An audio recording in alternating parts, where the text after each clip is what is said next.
વાત આપણે શેના પરથી આ લીધી છે? દીર્ઘ દ્રષ્ટિ પરથી. આ બાપુ છે ને ધર્મમાં બહુ કટ્ટર હતા. બધી કટ્ટરતા કરતા કઈ કટ્ટરતા ખરાબ? ધર્મની કટ્ટરતા બહુ ખરાબ. જ્યાં સુધી વ્યક્તિ ધર્મ સમજે નહીં ને ત્યાં સુધી વ્યક્તિમાં કટ્ટરતા રહે, અને કટ્ટરતા ખતરનાક છે. એટલે તો હું અવારનવાર તમને કહું છું કે કટ્ટર તમે ન થાવ એટલા માટે કોઈને પકડો નહીં. પકડશો એટલે કટ્ટર થશો. સમજાય છે ને? પકડશો એટલે કટ્ટર થશો. તમે ધર્મ ધ્યાનમાં આગળ વધો, આત્મ સાધનામાં આગળ વધો, માનવીય ગુણોનો વિકાસ થાય એમાં આગળ વધો, બાકી કોઈને પકડો નહીં. પકડ્યા એટલે તમારા પર ટ્રેડમાર્ક લાગી ગયો કે આ નરેશ મુનિના છે. એ ટ્રેડમાર્ક બહુ ખરાબ. ગમે તેવા આત્માર્થી વ્યક્તિ રહેલા હોય, પકડો નહીં તમે. એની પાસેથી લાઈન દોરી લો. જેની પાસેથી તમે જ્ઞાન લીધું હોય એનું તમે ભલે ગૌરવ જાળવો, અહોભાવ રાખો એના પર, બાકી પકડવા જેવું નથી. પકડ્યા તો ચૂકી ગયા. છૂટા રહો, છૂટા. તમે બધા બેઠેલા છો એમાં ઘણા પકડાયેલા છો. અમે કાંઈ ના નથી પાડતા, પણ છૂટા રહેવામાં મજા જ છે. જ્યાં સુધી વ્યક્તિ છૂટો છે ત્યાં સુધી બધા દરવાજા ખુલ્લા છે. ત્યાં સુધી બધે દરવાજેથી એ જ્ઞાન મેળવી શકશે. પણ બંધાઈ જશે એટલે એક જ ખીલો આવી જશે. ખબર છે ને તમને? ગમાણ કહેવાથી ગમાણ ખબર છે તમને? આ જૂનવાણીનું શબ્દ છે ગમાણ. ગમાણમાં કોણ બંધાય? હા, સમજી જજો, હું નથી બોલતો. શું કામ આપણે બંધાઈ કરીએ અને આ બની જઈએ? ક્યાંય પણ કોઈ ગમાણમાં બંધાવા જવું નથી. હા, આપણા આત્મીય ગુણો વિકસશે ને પછી ઓટોમેટિક આપણી પ્રગતિ થવાની જ છે. અને જેમની પાસેથી આપણે જ્ઞાન મળ્યું હોય એને તમે લડી લડીને પગે લાગો, એને બિરદાવો, એના વખાણ કરો, એના પર અહોભાવ રાખો, અને જરૂર પડે તો એને મદદ પણ કરો. બાકી તમે મુક્ત રહો. ઠીક છે? આ માધવસિંહ કટ્ટર કઈ રીતે હતા? એ ઘણી વખત ઇંગ્લેન્ડ જતા અને ઇંગ્લેન્ડમાં વિક્ટોરિયાને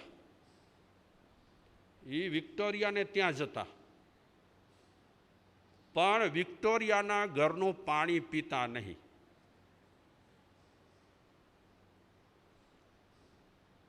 બહુ પ્રેમ વિક્ટોરિયા પર, અતિ પ્રેમ.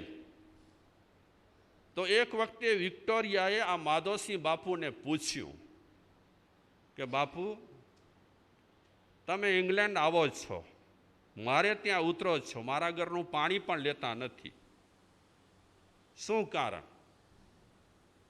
તો માધવસિંહ વિક્ટોરિયાને કહેતા કે મેં તને દીકરી માની છે, અને અમારા ભારતની સંસ્કૃતિ રહેલી છે, દીકરીના ઘરનું કાંઈ પણ લેવાય નહીં. દીકરીના ગામની માટી પણ અમારાથી ન લેવાય. પાણી અને ખાવાનું તો દૂર રહ્યું. આવા કટ્ટર હતા કે વિક્ટોરિયાના ઘરનું પાણી નહીં, ગામનું પાણી લેતા નહીં, ને માટી પણ લેતા નહીં. દીકરીના ગામનું કાંઈ ન લેવાય અને દીકરીના ઘરનું એ કાંઈ ન લેવાય. આવા કટ્ટર માધવસિંહ બાપુ, એમને આ રૂઢિ પર નફરત આવી. કઈ રૂઢિ પર? આ સતી પ્રથા પર બહુ જ એમને અભાવ થયો કે આ બરાબર નહીં. પણ હું ઘર બેઠે વિચારતો રહીશ તો એમાં કંઈ પરિવર્તન થવાનું નથી. ઘર બેઠે બેઠે આપણે ગમે તેટલી સારી સારી વાતો કરીએ, રૂઢિ દૂર કરવાની વાતો કરીએ, તો આમને આમ ઘર બેઠે બેઠે રૂઢિ દૂર ન થાય. એના માટે તો માણસને ભોગ આપવો પડે, મહેનત કરવી પડે.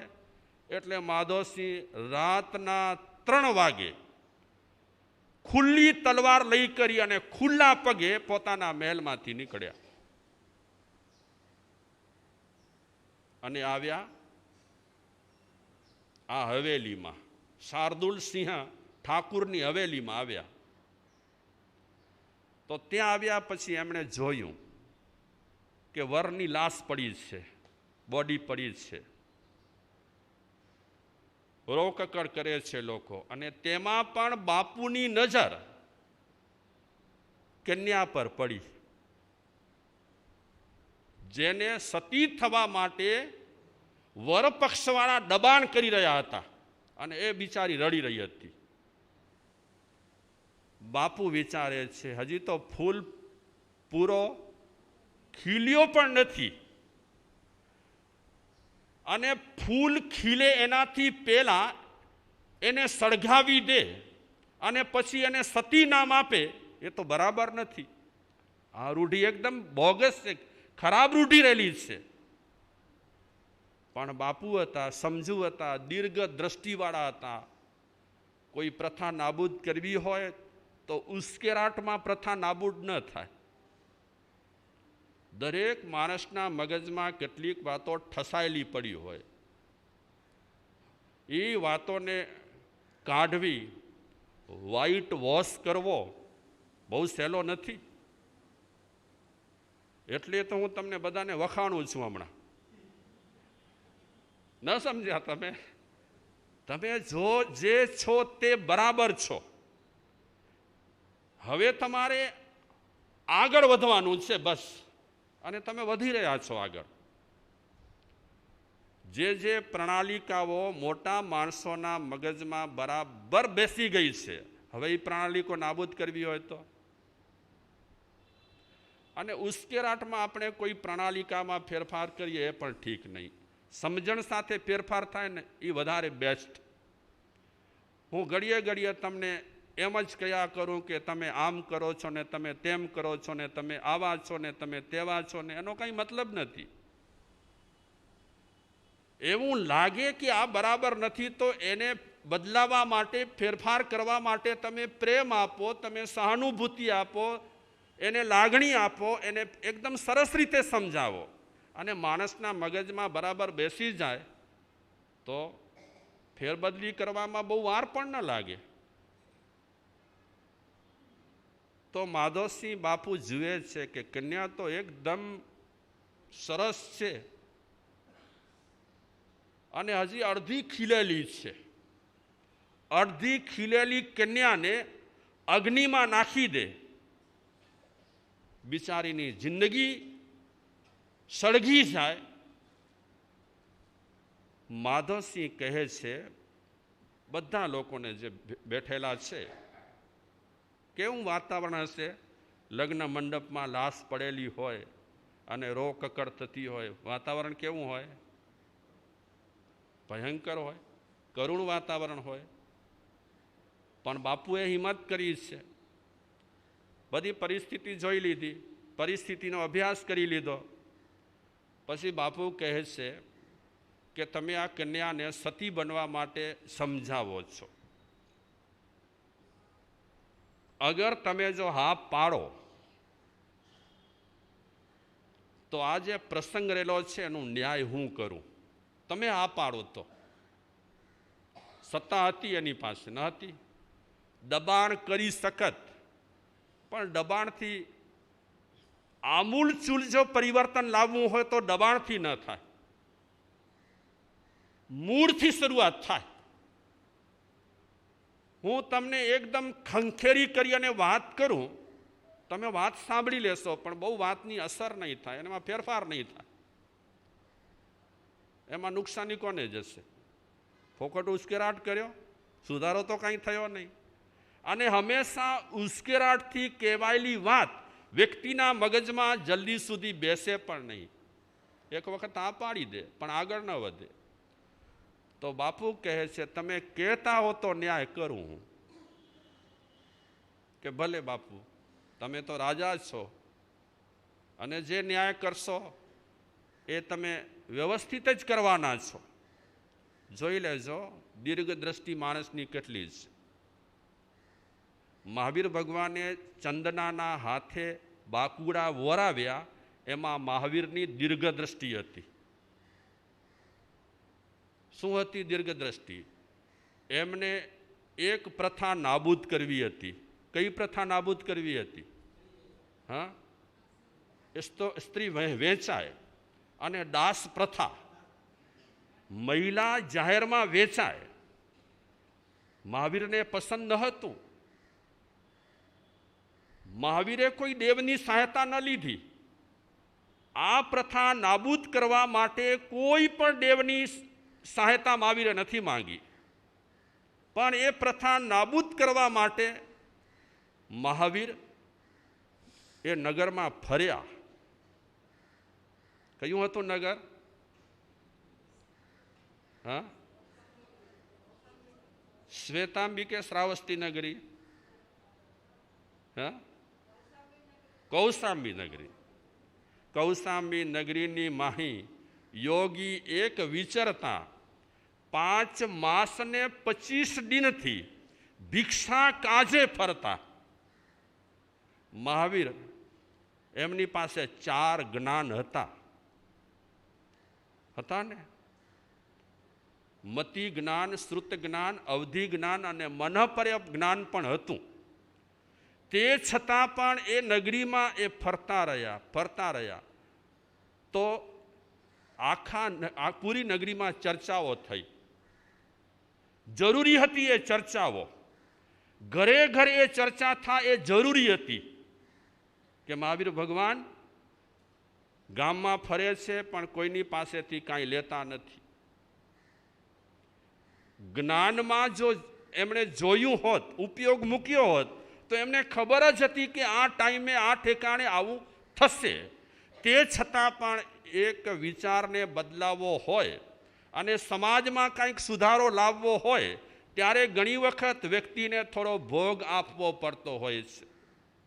તો 5 મહિના ને 25 દિવસ સુધી એ ફર્યા. દાસ પ્રથા જૂની પ્રથા હતી, એને નાબૂદ કરવી કાંઈ સહેલી ન હતી. અને વિક્રય થતો હતો, કન્યા વિક્રય. આ કન્યા વિક્રયની પ્રણાલિકા પણ એમને તોડવી હતી. પણ વ્યવસ્થિત એમણે પગલાં ભર્યા. આખા ગામમાં એક માહોલ તૈયાર કર્યો. અને માહોલ તૈયાર થઈ ગયા પછી સૌ કોઈના મનમાં એમ થતું હતું કે હવે મહાવીર પારણું કરે તો સારું. રાજા જેવા રાજાને પણ વિચાર આવ્યા કે હવે આવી રીતે મારી નગરીમાં ફરે એ ઠીક નહીં. આ તો મોટી દીર્ઘદ્રષ્ટિવાળા જીવો છે, બહુ જ્ઞાની હોય. એક કન્યા વિક્રયની પ્રણાલિકા નાબૂદ કરવા માટે અને દાસ પ્રથા નાબૂદ કરવા માટે એમણે આવું પગલું ભર્યું હતું. મૂળ મુદ્દા પર આવી જાઉં. માધવસિંહ કહે છે હું ન્યાય કરું. તમે કહો, તમે ભંવર કેટલા બોલો છો? હશે પ્રણાલિકા કંઈ ભંવરની? તમને ખબર છે કંઈ? નથી ને? ભંવર લલિતભાઈ તમને ખબર છે? એમને ત્યાં હશે પ્રણાલિકા ભંવર બોલાવાની. 7 ભંવર જ્યારે બહેનો ગીતમાં બોલી લે એટલે લગ્ન એકદમ ફાઇનલ થઈ જાય. અને 7મા ભંવરે એક કન્યા કોની થઈ જાય? વરની થઈ જાય. તો મહારાજાએ પહેલો પ્રશ્ન પૂછ્યો કે તમે 7 ભંવર ગાઓ છો અને 7મે ભંવરે એ કન્યા વરની થાય છે, તો મારે એ 7 ભંવર સાંભળવા છે. એમ ન કીધું કે તમે 4 ભંવર બોલ્યા ને આ કામ પતી ગયું છે, ન કીધું. ઠંડા કલેજે વ્યક્તિના મગજમાં ઠસાવવા માટે મહારાજા એકદમ દીર્ઘદ્રષ્ટિ વાપરીને વાત કરે છે કે એક વખત મને 7 ભંવર સંભળાવો. અને તે પણ માણસના મોઢે નહીં. મારે બહેનો જે રીતે લગ્નમાં ગીત ગાતી હોય અને ભંવર બોલતી હોય તે રીતે એ કન્યાઓ ગીત ગાય. અને ગીત પણ એવી રીતે ગાય કે લગ્નમાં ભંવર ગવાતા હોય અને ઢોલ વાગતો હોય એ રીતે ઢોલ વગાડી કરી અને તમે 7 ભંવર ગાઓ. આમ તો લાશ પડી છે સામે, પણ લોકોએ કહી દીધું તમે ન્યાય કરી દો. તો લોકોએ ઓકે કર્યું કે ભલે, ઢોલ વાગશે, કન્યાઓ આવી જશે અને ગીત ગાશે. ઢોલ વાગવાની શરૂઆત થઈ અને બહેનોએ ભંવર ગાવાની શરૂઆત કરી. સમય થઈ ગયો છે એટલે હું ભંવર નથી ગાતો, હા, પણ એ ભંવરની એકાદ ઝલક આપું. ગાયને નહીં અમસ્તા ઝલક આપીશ. પહેલો તે ભંવર એ બેનડી, બાબો સારી લાડલી. દૂજો તે ભંવર એ બેનડી, કાકો સારી લાડલી. ત્રીજો તે ભંવર એ બંનડી, વીરારી બહન. ચોથી તો ભંવર એ બંનડી, મામારી ભાનજી. આ 4 ભંવર ગવાય અને કામ પતી ગયું હતું. એ પછી આગળ ભંવર ગાય છે બહેનો. બહેનોને લગ્નના ગીતો ગાવામાં બહુ મજા આવે. ધૂન ગાવામાં એટલી મજા ના આવે. પછી 5મો ભંવર કહે છે, પાંચમી તો ભંવર એ બંનડી, ફૂફાજીરી ભતીજી. 6ઠી તો ભંવર એ બંનડી, જીજાસારી સાલી. 7મી તો ભંવર એ બંનડી, હુઈ રે પરાઈ. હુઈ રે પરાઈ. તો એ ગીત ગાયો. પછી મહારાજાએ એકદમ ધ્યાનથી એ ગીત સાંભળ્યો. ગીત સાંભળ્યા પછી વિધિ વિધાન કરનાર પેલા પુરોહિતને પૂછે છે કે આ ભંવર છે એ શાસ્ત્રોક્ત છે અને અનુકૂળ છે? તો પુરોહિત કહે છે, જી મહારાજા, એ ભંવર શાસ્ત્રોક્ત છે અને અનુકૂળ છે. તો પુરોહિતને મહારાજાએ પ્રશ્ન પૂછ્યો કે પુરોહિતજી, કેટલા ભંવરે એ કન્યા એ પુરુષની થાય? તો કહે છે 7 ભંવર ગવાય એટલે એ કન્યા પુરુષની થાય, વરની થાય. કેટલા ભંવર ગવાયા? કે 4 ભંવર ગવાયા. તો ચોથો ભંવર ગવાયો હોય તો એ કન્યા કોની થાય? તો પુરોહિત કહે છે કે ચોથો ભંવર જ્યારે ગવાય ત્યારે એ કન્યા હજી પુરુષની ન થાય, ત્યારે એ માતૃપક્ષની કન્યા કહેવાય. હા, એ કન્યા ચોથા ભંવરે માતૃપક્ષની કહેવાય એમ પુરોહિત જાહેરમાં બધા સાંભળે તેમ કહે છે. એટલે મહારાજા કહે છે ચોથો ભંવર ગવાયો અને વર ગુજરી ગયો તો એ કન્યા કોની થઈ? કે એ માતૃપક્ષની કન્યા થઈ. હજી એ વ્યવસ્થિત પરણી ન કહેવાય. તો બધા લોકોને પૂછે છે, મહારાજા બરાબર છે ને? આ પુરોહિત સાહેબ કહે છે કે હા જી મહારાજા, બરાબર છે. ચોથો ભંવર ગવાયો એટલે આ કન્યાના હજી વ્યવસ્થિત લગ્ન થયા એમ ન કહેવાય. તો મહારાજા કહે છે બધા લોકોને કે લાશ પછી ઉપડશે, પહેલા આ કન્યાને મારે અહીં જ પરણાવી છે અને હમણાં જ પરણાવી છે. કોઈ અપરિણિત યુવાનો મારી સામે આવી જાઓ. લગભગ 11 અપરિણિત યુવાનો એ રાજા સામે આવી ગયા. એમાં રાજાએ પસંદગી કરી કે 11માંથી કોણ આ કન્યાને યોગ્ય છે. તો ચતુરસિંહ નામનો એક હતો છોકરો, એ પસંદ કર્યો દરબારે અને લાશ ઉપાડે એનાથી પહેલાં એ કન્યા સાથે એ ચતુરસિંહના લગ્ન કરાવી લીધા. પછી મહારાજા કહે છે કે આ દુઃખમાં હું પણ સહભાગી છું.